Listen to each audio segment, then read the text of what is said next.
Hey guys, I'm here with Nissar Ahamed. How are you, Nissar? I'm doing great, Matt. Thank you. How about yourself? Good. I think my motivation is back. In the beginning of the year, it was a little bit down, the holidays and all the stuff that happens and a little bit of rest as well. So I think I'm back on track now. So it feels good. Yeah, same here. I mean, speaking of that, it's one of the most challenging times, especially if you live like both of us. And you're in Montreal, I'm in Toronto. We're in Canada. We have been hit with extreme weather this year. It's super difficult, and you have to push yourself much harder to get started. I did my first workout for 2018 because I've been slacking towards the end of December and finally. So I'm happy about that. So I'm happy to finally get started with a lot of things I wanted to do. That's good. And then you're bringing up a good point. I think that the weather, especially in Canada, it's very rough. It changes a lot. It goes from extreme cold to pretty warm. Yes. In a day. So Yeah. I find it's pretty hard on the system, and it's hard. You have to sort of fight to adjust to that weather, to that climate, on a day-to-day basis, which does affect your level of energy, and it does affect your productivity and your Absolutely. mood as well. If it's raining a lot or if it's super cold, you're not going to be as happy as if it's 30 degrees sunny, right? Yeah. So we're going to try to talk about email marketing today. I think you have a lot of things to share. Like I said before we started this, I think you're going to be more leading this, and then I'm going to ask you questions as they come up. If we get some viewers that have some questions, then we can share those as well. But I think we'll just sort of wing it. I know you have some ideas of your experiences with email marketing that you want to share. So I'll let you get started. For people watching this, by the way, Nissar is a member of the Business Growth Geniuses group. I've interviewed him for, I think, two Yes. interview series. Yeah. And he's also the founder of careermetis.com. It's a blog on HR recruitment, and very interesting. And he has a lot of contributors. He's been very successful with that. He also has a full-time job. So you want to introduce yourself a little bit? Yeah, sure. First of all, thank you for having me again on your show. I've been an active member of the group. Lots of great ideas shared. So I'm glad that I can share my ideas here as well. So thanks for the invitation. So in terms of introduction, I think you've said it. I'll just expand on both of them. I sort of live a double life, sort of like Batman and Bruce Wayne. I have a full-time career where I am in software sales. I've been doing that in different companies over the last many years now. I work for a content marketing startup based in Toronto, where my job is a little bit of lead generation, demand generation, and mostly selling, mostly taking people to the funnel and progressing them along the sales cycle. On the other hand, I have an online publication called careermetis.com, where we focus on career advice for job seekers and freelancers.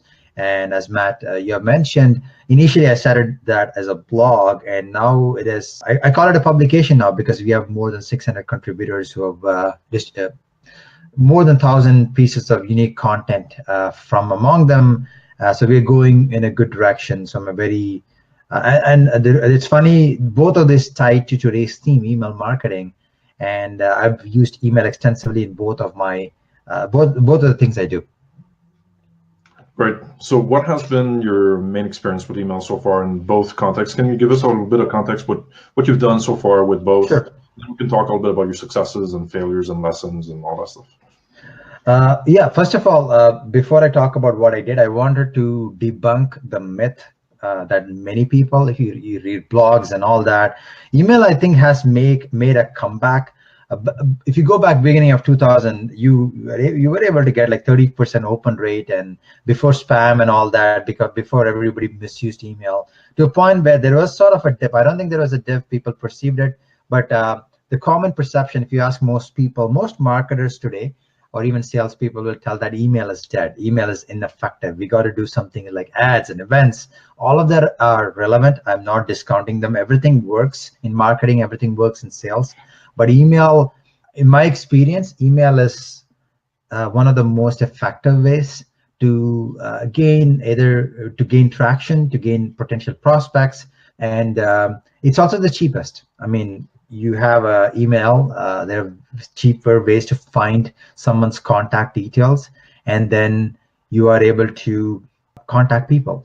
So that's number one. The biggest myth I would say is, yeah, I can say I have two different parts of my life. I do emails and Email marketing is a big portion of what we do in terms of demand generation at my company. And email is how I was able to grow my blog from a single person blog, which is myself, to contributors, like as I said, the number 600 and growing. So email has been very effective for me. In terms of strategy, before you do any type of email marketing, there's two things I would say. One is a mindset. It was easier for me to have that mindset because I came from a sales background. So Matt, you and I, we know that it's a numbers game sometimes, right? So your expectations is not as high as, oh, if I send out 10 emails, I'll get 10 people reply. Even if we get 1 or 2, you're okay with that. So maybe my mind has been programmed. So that's number one, expectations is before you do any type of email marketing, have the right expectations. Similarly, how you pick up the phone, 10 people, not everybody will be receptive, or you go to an event, have the expectations. The other thing I would say is email is a numbers game. You have to throw in a big volumes. You have to keep on testing. The beautiful thing about email is very easy to measure and change them. So those are the two mindsets I would say. In terms of how to get started, before I get into a couple of stories, I'll say that the most important thing before you do any email is know your outcome, know what you want to get, because especially, let's say in sales or marketing, you might have multiple things you have in mind. At the end of the day, you want to make money, which is to sell your product. But that particular email you're sending out right now, it should have only one call to action. Like, you cannot be asking them 10 different things because they'll confuse them and they will say no. What is one thing you want? So before you send out a bunch of emails or you're doing a campaign, know what your outcome is. And be clear on that. And if you're clear, you won't be confusing them. In terms of preparation, another thing that is really important is the list. Once you are properly prepared, think of the list as having everything ready. Then it's easier for you to scale that than you doing. I've done both. Trust me, I've done both. I've come up when I was for my site, when I was looking for contributors, I used to go to Twitter, people who are following me, do some reverse email searches and send them. It's a time-consuming process. Now what I do is I go through a list of 100 people, try to find out the email first and send them the email. So if you have a proper list, it also makes you more productive. You're able to send that as well. So that I talked about preparation. I talked about mindset. I want to take a moment to see if you have any questions, Matt, before I talk about examples and all that. One question I have is, you just mentioned, to have one call to action. So are you generally recommending that each email has one call to action, or your campaign should have one call to action? What's your approach? I think it's better to have one call to action in general.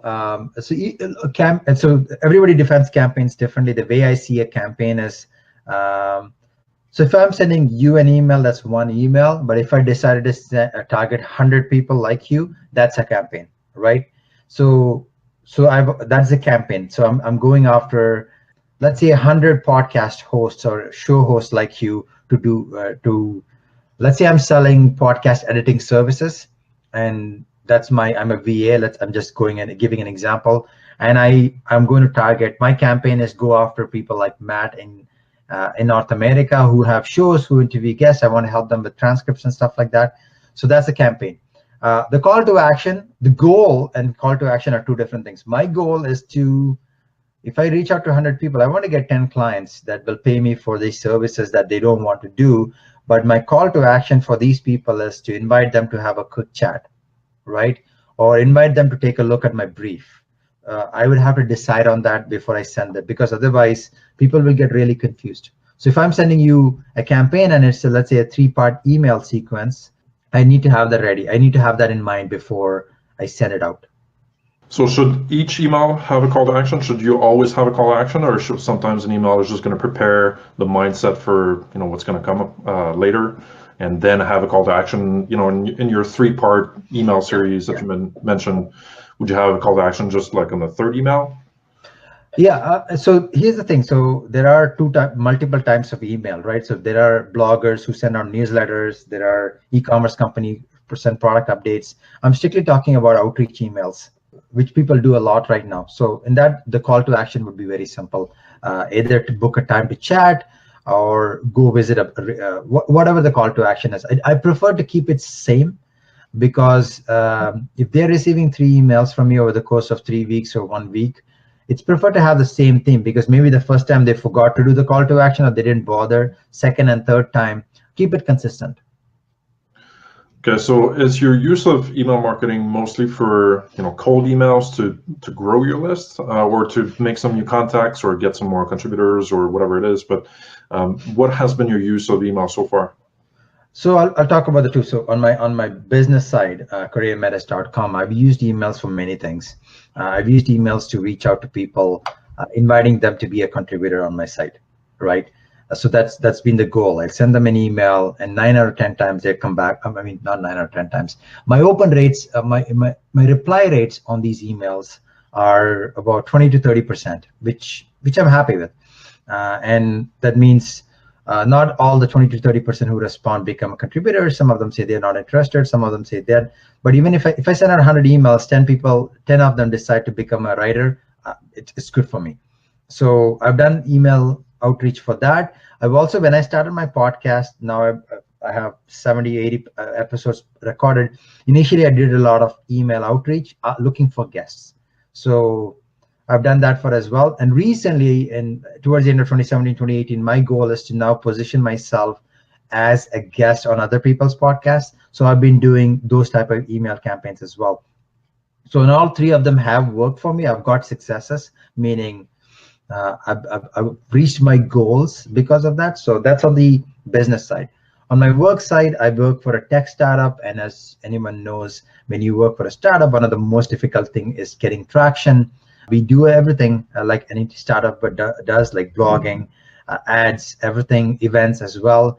We recently did we continue doing massive outreach to different lists. And the goal of those is to get a meeting, actually, is to book a demo. And so we know exactly what we want. We want them to book a demo with me if I'm sending an email. And then, of course, then I pull them into the sales cycle. So with the help of emails and proper emails, I've been able to book meetings with people that I've never heard of before, or they've never heard of me before. So what have been your biggest successes, your biggest failures, and then what is wrong from that? I think my biggest failures, of course, is when you send out an email and you get in less than a very minuscule amount of responses. It could mean, and I've had that many times, right? Initially, I'll be honest, when I was doing emails, for sales, I grew up in a world where they say, or I shouldn't say I grew up, I was programmed and taught that the best way to reach someone is on the phone, and it's still valid today, but email has changed. Email is a game changer. So I've sent out a lot of emails. One of the biggest mistakes I made is I did not necessarily measure them. When you just send without measurement, it's always difficult to track. And the failures I've had in not converting could be because one of 2 things. I spoke about lists at the beginning, where if you don't have the right campaign, and also your copy. And email copy is slightly different from blog copy. The more it's totally different, and the more you refine it, you get better. So those have been my failures. Successes for my full-time job, as I mentioned, when I started doing email in July of last year, all the way till September, we didn't have much success. But October, November, December, even this month, it skyrocketed because we changed the process. There are also tools out there that allows you to. I strongly recommend tools such as, I don't work for them, I use them. It's a company. There are tools like SalesLoft, Outreach.io, tons of tools like that, where all you do is you pick up a list, you choose the number of steps, and you schedule them and forget about it, and they will be automatically receiving those emails. So you're able to email at scale. Think of that as like an autoresponder for your blog, but for email, it's already set up. And that has been really effective. Sometimes people need multiple exposures, Matt, before they would say, yes, I want to hear from you. So one of the things that I've noticed is I've been receiving more cold emails that have people are setting up a sequence of the original email and then a follow-up, and it all looks like personal emails. And that's actually something that we discussed a little bit on the group, on the Facebook group. It looks personal, but we know it's spam. We know they're trying to they're mass emailing their list and trying to make it look personal, and it's not actually genuinely personal. What's your take on this? Should that be done? Is that a good practice, or should it be obvious that it's a mass email? So here's the thing. So I've done both, right? I've sent personal individual emails one by one, and I've done mass emails as well. And to be honest, any company out there, any tech startup, any businesses out there does it right now. Spam, is it spam? So the question I have is it really spam? So if I reached out to you, and so that's where the list building comes up. If I already know that, going back to the podcast host examples where I am a VA, if I already know these people, these 100 people are podcast hosts, and I know what they're struggling with typically, if the pain points are the same, and I'm not sending them an offer, I'm not sending them an invitation in my emails to chat, is that really spam? Right, that's the way I would ask. So yes, it is mass emails, and you can personalize a lot of emails, which is very, very important, which you need to be careful. That's where you need to have the right tools. But personally, I don't consider them spam. Spam is when somebody reaches out to me saying, I can help you, here's an offer, I'll give you a discount. And I get those emails as well, and I reply back, hey, do you even know what we do? Like, do you even know? Like, someone reached out to me saying, here's a list building services, your sales team will, for my blog, your sales team will really appreciate this. So I replied back, first of all, you haven't done any research, I don't have a sales team, and what you're doing is not a good fit, right? So you are 100% correct. If you just buy a massive list from somewhere else and spam people, yes, it is spam. But if you know a little bit about them and you're sending some intelligent conversations in those emails, then it is not spam. It is you're trying to sell. You're doing an outreach. So if I understand correctly, what you're suggesting is to send almost like not a lead magnet, but a piece of value, something that addresses maybe their biggest pain points or frustrations, that talks to that, maybe gives them a perspective on it, something valuable to them, as opposed to saying, hey, I do podcast editing, and here's my prices, and here's an offer, let's book a session, right? That's literally spam. But so if you're sending them a piece of value that speaks to them directly because you know them, then it's not really spam. Yes, you're 100% correct. So let me give you an example. So I like to use 4 or 5 step sequences. So let's say day 1, I send an email, just very high level. Hey, this is who I am. I noticed you do this. I work with other companies like you. I'd like to invite you for a conversation, right? Second email might be 3 days down the road, and it could be like, the biggest challenges podcast hosts face are time, lack of resources, and being pulled in multiple directions and not getting traction. If someone is able to take all this from your plate, you could be able to take care of important things such as working with hosts and working with guests and sponsorship revenue, things like that. Third email could be, hey, podcast is really growing, and every day there's a new podcast coming up, and according to Forbes.com, it's a growing trend. If you end up doing everything you're doing today, you may not be able to reach that potential. And the final email may be, hey Matt, I've tried emailing you many times. This could mean either this is not a good fit, you're not interested. Not interested, let me know. I'll stop bothering you. But if you are, I'd love to chat. So if you see, each email is a good example. And maybe I could have a 5th email in between saying, hey, here's a report that Forbes has released about podcasting and how much time and money podcasters could make. And I wanted to, so the message is different. If you send the same email, like I got an email from a list building company, the same email, five times in 2 weeks, same email, and that is spam. Like, come on, like, give me something value, because all you're talking about is yourself. So I hope that clarifies sequences and scheduling messages. Yeah, no, I think that's good. And I think it's a bit of a gray zone in regards to the spam topic. Is it spam?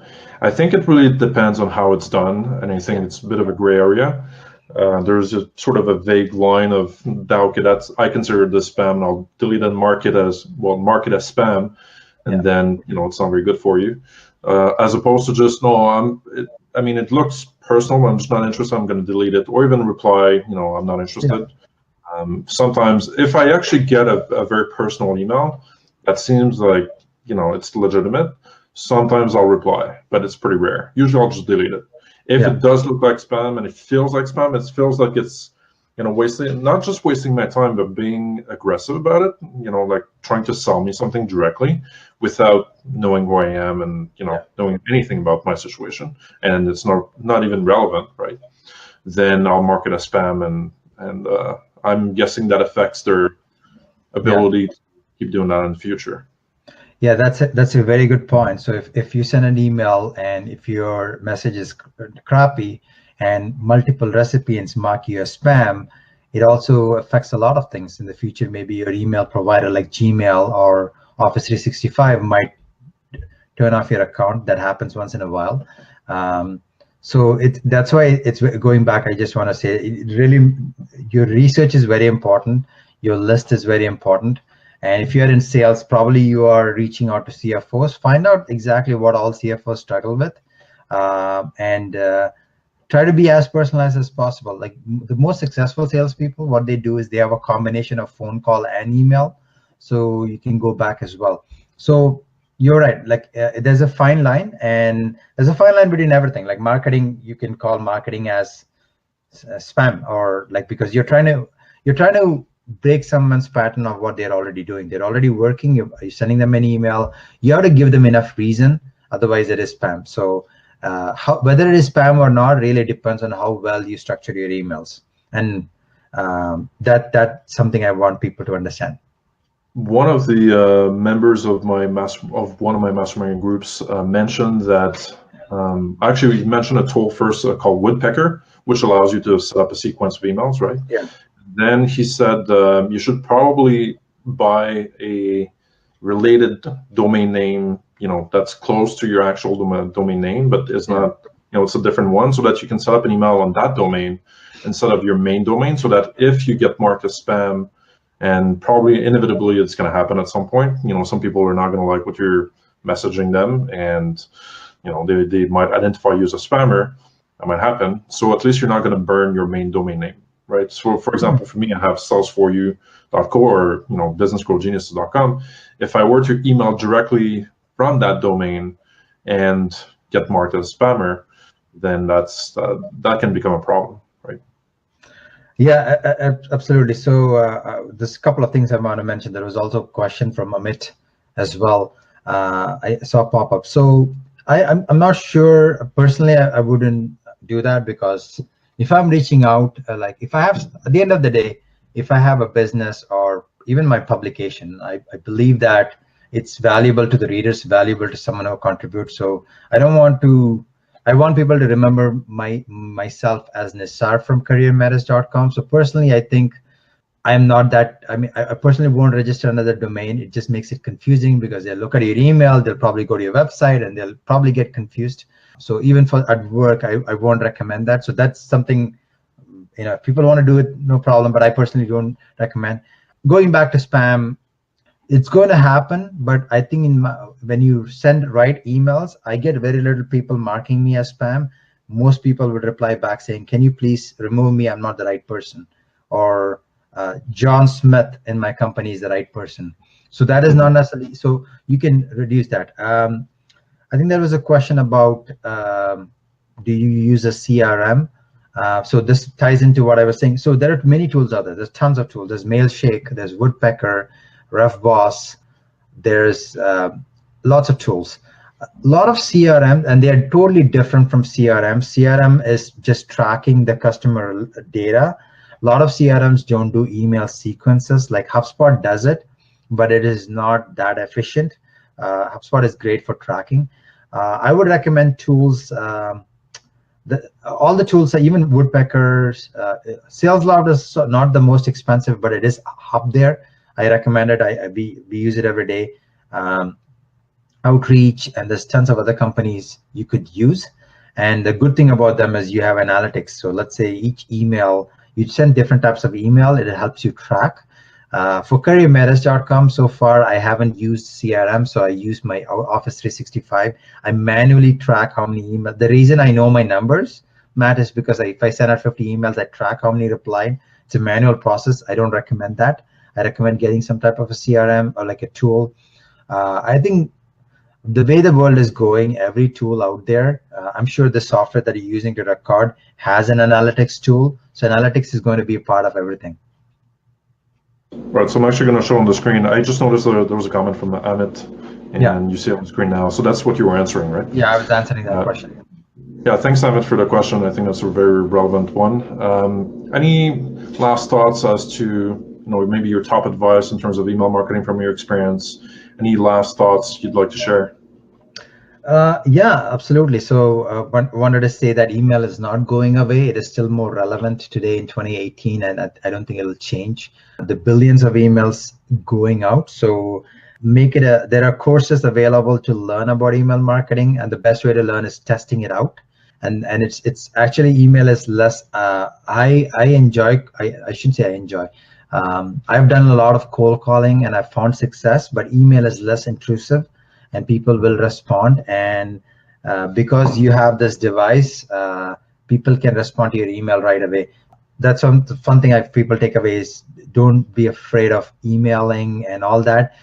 I'm telling you, people are more annoyed when you reach out and send a cold message on Facebook Messenger. That's an annoying trend right now. But people don't necessarily get annoyed by you sending an email. They might delete your email, but that is, when I get a pop-up from someone wanting to sell me their services on Facebook, if you are on the other side as a marketer or a salesperson, don't do that. It is annoying, and most people would be turned off unless they know you. So email, and the last thing I would say is, keep track and keep learning, keep testing, keep learning.